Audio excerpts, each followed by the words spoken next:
జిల్లా ప్రజలకు వీళ్ళకి ఉందని మనం చెప్తాం.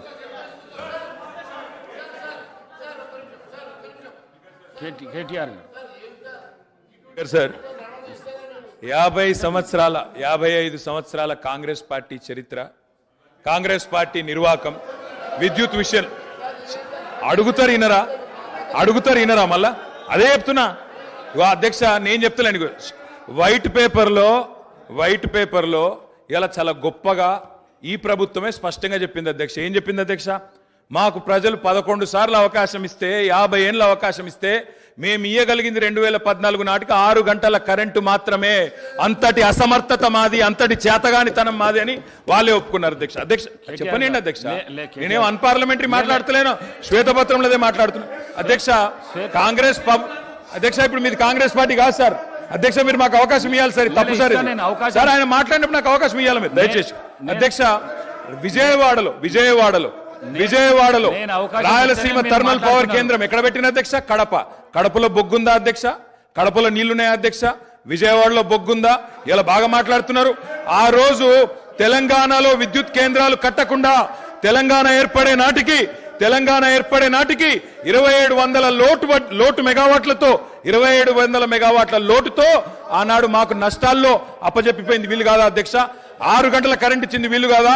నేదునూరు గురించి మాట్లాడుతున్నారు అధ్యక్ష, నేదునూరు గురించి చెప్తా అధ్యక్ష. నేదునూరులో భూసేకరణ చేసి ఆయన చెప్పిందే చెప్తున్నా సార్. నేదునూరులో గ్యాస్ ఆధారిత విద్యుత్ కేంద్రం పెడతామన్నారు. శంకర్పల్లిలో జయపాల్ రెడ్డి గారు, మేము ఒక నేదునూరులోనే ధర్నా చేయలేదు సార్. మీ జిల్లా శంకర్పల్లిలో కూడా మేమే ధర్నా చేసినాం, నేదునూరులో కూడా మేమే ధర్నా చేసినాం.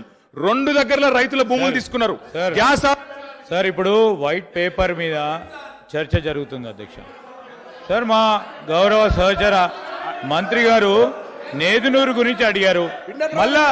మళ్ళా రాజకీయంగా చర్చ మొదలుపెట్టే ప్రయత్నం చేస్తా ఉన్నారు గౌరవనీయులు.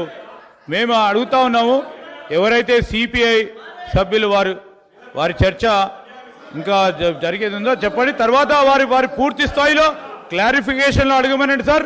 తప్పకుండా పూర్తి స్థాయిలో వారు జవాబు చెప్తారు పవర్ మంత్రి గారు. దయచేసి మరి ఆ చర్చను కొనసాగించే విధంగా సిపిఐ గౌరవ శాసనసభ్యులకు అవకాశం అనుకుంటారు. సార్ అది జైపూర్ ఫౌండేషన్ వేసినాడు. నా పిండ ప్రదానం చేశారు ఒక సభ్యుని ఆవేదన చెప్పుకుంటాడు. కడప కర్నూలు గురించి మాట్లాడతారు అధ్యక్ష. నా జిల్లాలో ఎందుకు చేయలే? పిండ ప్రదానం చేశారు కదా అని అడుగుతాను అధ్యక్ష. ఇవాళ ఎందుకు మీరు ఆ ప్రాజెక్టు చేపట్టలేని అడుగుతా, దానికి ఎందుకు సార్? మంత్రి గారు అడిగిన ప్రశ్నకు జవాబే ఇవ్వండి మీరు దయచేసి. ఇలా బాధ ఎక్కడ అనిపిస్తుంది సార్ అంటే, సరే మంత్రులకు ఆవేశం రావచ్చు, పాపం వారికి ఏదో గతంలో ఏదో అవమానం జరిగిందని బాధపడుతుండొచ్చు. కానీ మరి స్వయంగా ఈ ముఖ్యమంత్రి గారే మా నాయకుడు కేసీఆర్ గారి పిండం పెడతా అని చెప్పి మాట్లాడిన నాయకుడు సార్. దాని గురించి నేను పోను, కానీ దాని లోపలికి నేను పోను. కానీ అధ్యక్ష వారికి తెలవాలా, మంత్రి వారికి తెలవాలా. ముఖ్యంగా శ్వేతపత్రం ప్రచురించింది ప్రభుత్వం, అన్ని సమగ్రమైన సమాచారంతో అవగాహనతో రావాలి.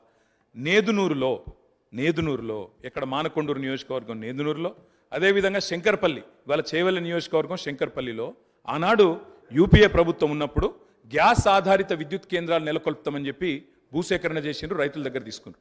మేము టీఆర్ఎస్ పార్టీగా ఆనాడు ఒక దగ్గర ధర్నా చేయలే, ఒక వ్యక్తికి వ్యతిరేకంగా ధర్నా చేయలే. కేంద్ర ప్రభుత్వమే తీసుకున్న నిర్ణయాన్ని గ్యాస్ ఆధారిత విద్యుత్ కేంద్రాలు ఎందుకు పెడతలేరు? బొగ్గు లేని విజయవాడలు ఎందుకు పెడతారు? బొగ్గు నీళ్లు లేని రాయలసీమలు ఎందుకు పెడతారు? మా కాడ ఎందుకు పెట్టరు అని ఆనాడు తెలంగాణ ప్రయోజనాల కోసం తప్పకుండా తెలంగాణ బిడ్డలుగా తెలంగాణ రాష్ట్రాన్ని సాధించిన పార్టీగా గట్టి కొట్లాడినాం. అధ్యక్ష నేను ఒకటే అడుగుతా ఉన్నా, గౌరవ మంత్రి గారికి అవగాహన ఉండాలా. ఈ దేశంలో ఎక్కడన్నా గ్యాస్ ఆధారిత విద్యుత్ కేంద్రం సఫలమైందా? నేదునూరులో గ్యాస్ అలొకేషన్ అయ్యిందా? ఏదో అక్కడ హాట్ స్పాట్స్ గా భూములు తెచ్చిండ్రు, ఏదో క్లియరెన్స్ అన్నారు, పారేసిపోయిండ్రు తప్ప ఆనాడు యూపీఏలో జయపాల్ రెడ్డి గారు స్వయంగా పెట్రోలియం శాఖ మంత్రిగా ఉండే గ్యాస్ అలొకేషన్ చేయలే. గ్యాస్ అలొకేషన్ చేయలేదు కాబట్టే ఆ 2 ప్రాజెక్టులు టేకాఫ్ కాలేదు. నేను మంత్రి గారిని కోరుతా ఉన్నా, ఇప్పుడు టేకప్ చేయండి. ప్రభుత్వం మీది. నేదునూరులో పెట్టండి, శంకర్పల్లిలో పెట్టండి, తప్పకుండా పెట్టి ఇప్పుడు హామీ ఇవ్వాలా. ప్రభుత్వం కమిట్మెంట్ ఇవ్వాలా. గౌరవ డిప్యూటీ సీఎం గారు హామీ ఇస్తారని చెప్పి కూడా నమ్ముతా ఉన్నా. ఇంకొక మాట కూడా అధ్యక్ష, ఇవాళ ముఖ్యమంత్రి గారు చాలా మాటలు మాట్లాడినారు. ఒక మాట మాత్రం నేను చెప్తా అధ్యక్ష.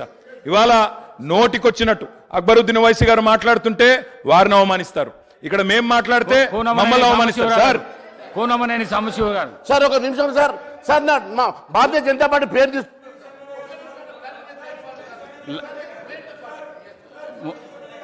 డిస్కషన్స్ అయితే కానీ కూనమనేని సాంబశివరావు గారు